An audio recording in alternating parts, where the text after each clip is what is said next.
I have defeated it. It was a rough battle. I'll admit, as superheroes go, I'm a bit short of stature compared to some others. It's true, but I'm deceptively powerful. And anyway, that was a fucking space dragon out there, and we're all nuts to something that big. It's a lot of damage out there. And while there's always damage when we fight, but still, really got to me this time. All blocks leveled. Homes. Lives.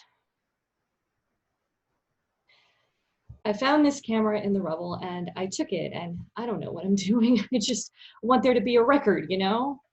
Maybe someday someone will find it and put it on the news.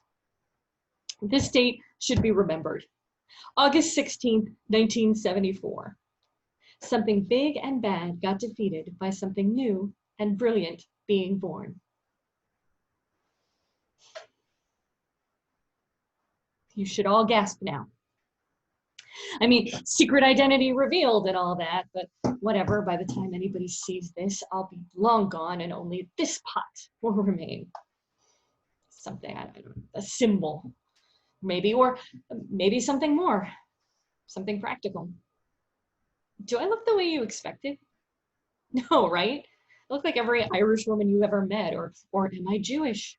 Or possibly Italian, whatever. But let's go with Lower East Side-ish. I can hear it through the walls. It's all over now but the cleanup, and boy, I do not stick around for that. Get yourself sued, you stick around for that. No good deed, brothers and sisters, no good deed. No, the whole good thing is getting a little ill-defined these days. I mean, there's a big dead fucking space dragon stretched from East Houston to Columbus Park. And I tried to land it right between Forsyth and Christie, right on the evacuated playgrounds and gardens. I tried to keep it away from the housing, but what you don't get, what nobody gets, is that when you're up there wailing away on some monstrosity as a superhero, you gotta be working the angles. You need goddamn math. I gotta know that when I clock Godzilla out there in the jaw, I gotta make him land where he can do the least amount of damage. Ain't much of a save the day moment if his corpse takes out a few more city blocks. Who knew saving the day would rely so heavily and so consistently on math? Angles and vectors shit. I do what I can, but mathematics and superheroism are not exact sciences. My grandma always stressed the importance of a good education, even with all the late night crime fighting. My grandma used to cook Sunday dinners in this pot. Half the goddamn neighborhood would be through our doors from 12 p.m. to 12 a.m. every Sunday. If you showed up hungry, you got fed. If you showed up with a dish, a casserole, some soup, you got company, a song, more fucking laughter than you could handle. No one got turned away. From each according to his ability, to each according to his need, she'd always say. Now, some of you are bristling, and I can feel it. I'm laying some old school communism on you here, but you have to understand, communism in 1934 wasn't the communism of 1954, and it sure as hell isn't the communism of 1974.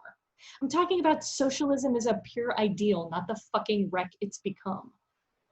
Now, before you drag me before Congress, let me say, for the record, that I am not now, nor have I ever been, a communist. Not. It's just that one line, it's guided me, you know? In the 50s, my mom got all churchy, and she'd drag me along, and I'd sit in the pew and bide my time by reading whatever was handy, and it was usually the parish newspaper, the tablet, and right up there at the masthead was a quote: "No one can at the same time be a true Catholic and a sincere communist." And I thought, oh, I don't know about that. I mean, that bit of Marx seems pretty Christ-like. Of course, now we come to it, right? We're talking about ideals, and ideals is where it gets tricky. Weight of ideals, Jesus. And here you are just trying to live your life. I mean, Okay, so Grandma was the first superhero, the real deal. No powers or nonsense, just a Lower East Side immigrant built like a brick shithouse, threw a pot on her head, a towel around her neck, and patrolled the streets. I swear to God, you see this huge working class ogre bearing down on you, your badass pose don't matter, your gun don't matter, you goddamn know she's here to eat your bones and you run like hell. Guaranteed. She chased Mickey fucking Spillane from Houston to Hell's Kitchen in long johns, boots, and a towel, swinging this fucking pot. Oh, she hated people who fucked their own. And the goddamn Westies got their start kidnapping other Irishmen. Because she couldn't stand that. From each, you know? You feed, you don't feed on. That was my hero, my grandma. The cops didn't come to the Lower East Side in the 30s and 40s. You were on your fucking own. You looked out for each other, and a woman with nothing but sheer bulk went out into the streets night after night and rattled skulls in defense of the weak and took Sundays off to feed the hungry. Nothing prepared her for it. No powers, no training, stones or rings or aliens fiddling about with her, nothing. Just will, in a sense, what was right. She treated people fair, too. Take Bobby Bogdan, Bobo, we called him, that rare LES mix of Slav and Irish, just your neighborhood moron and petty thief. A couple of times a month, she'd catch him in the act, smack him around a bit, and then bring him home and make him a bowl of soup. Bobo wasn't a gangster or a killer. He wasn't even a bad guy, really. He just couldn't work. Too stupid. So he'd take handouts, and when it was a slow month, he'd swipe some stuff. Cops shot him coming out of the back of a TV store, 1950. Said he'd pulled a gun on them. Bobo could not work out the simple mechanics of firing a gun. He'd given up and had thrown it at you soon and figuring out the trigger mechanism. Around that time, the Westies started leaving heads in dumpsters and Grandma hung up the pot. No more crime fighting, no more Sunday dinners. Oh, but by then, do-gooders were crawling out of the woodwork. Leagues of this, societies of that. The 50s sucked. Anyone nostalgic for that decade is someone to avoid. My mom made a name for herself as a superhero in the 50s. Well-trained, government employed, swore an oath on TV, but now everything about her, even her relationship to me, is classified. To our unknowable parents.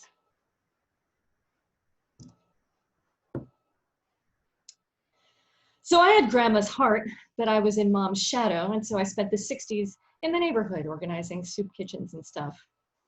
Had a different use for pots back then. When psychedelics hit downtown New York, my arms were open wide, eager for a little consciousness expansion.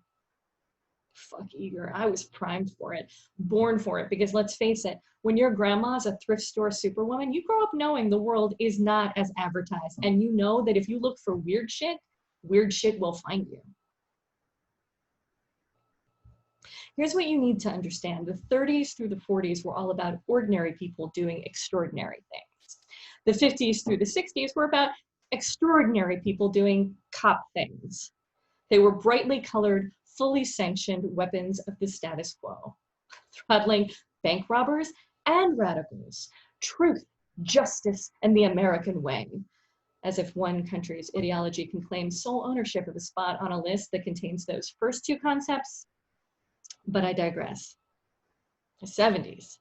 Well, you've seen us up there, flying around, brightly colored costumes, eyes like a tenement fire, and hair like a comet trail. Children of acid and storefront magic. Wholly wondrous and wholly terrifying, and on our heels, monsters and supervillains and space gods from who knows where. We are the hallucination generation. We tuned in, turned up, and wreaked havoc. And I can't say where we all come from. I just know my story, and I bet anyone else's be similar.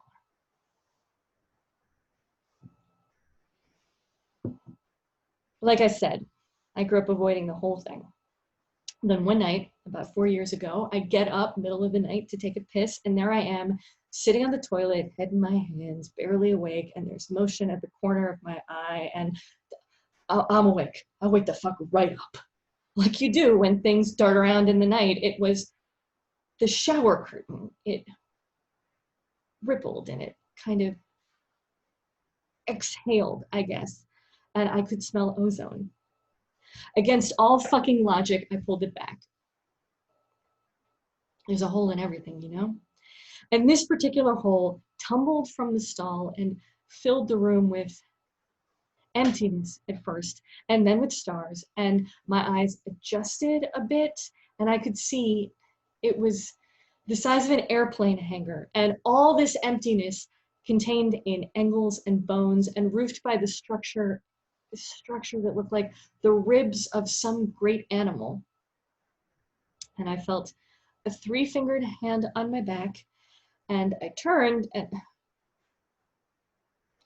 spend your whole life in search of the weird, and here it is.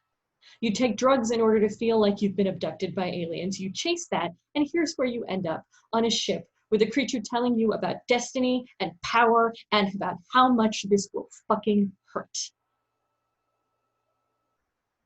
You don't hear about that part. All these heroes on TV talking about their powers and the spacefaring angels that made all this possible. You can be forgiven for thinking that it's a beautiful experience. You're handed a ring or a helmet. A hand is placed on your heart, and suddenly your blood is running cosmic. It's not true. You suffer for it. It's traumatic. It's surgery, biology, math and physics. You need new eyes for laser beams and new organs for flight. You give up humanity. I was floating above an apartment building uptown with a guy who had a similar encounter, who was reshaped the way that I was. And he was telling me that since gaining powers, he hasn't pissed. He hasn't shit either. And he's afraid to reach back there because he's fairly certain he doesn't have an asshole anymore. But he's just happy they left him his dick, and he tries not to think about it. And he takes to the sky to deal with these world-ending cosmic threats. Humanity is what made Grandma take to the streets, and it's what I gave up to follow in her footsteps. Oh, by the way, I can already see the next generation. I can see the dim outline of the 80s, and it's going to be a damn sight less colorful and a fuckload more violent. I'm reminded of the H.L. Mencken quote, "There comes a time in every man's life when he must hoist the black flag and start slitting throats."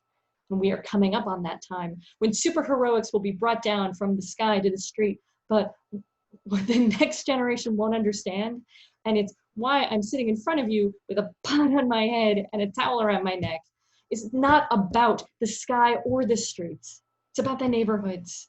It's about doing the best you can with what your parents, your grandparents, or the alien space gods gave you. It's about being good enough for the golden age. It's about the place where the superhero was born, because it's about fighting for a better life against all odds, and it's about being a stranger in a hostile land that becomes a home worth dying for. It's about having your fist raised to defend the weak and having a pot on the stove to feed the hungry.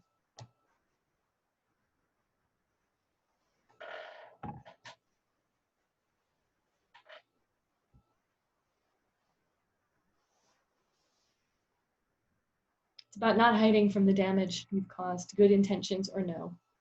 It's not about leaping tall buildings in a single bound. It's not about the effortlessness of flight. It's about putting feet on the ground and doing the hard work. I'm going back out to help. I'm leaving the cape, but I'm taking the pot.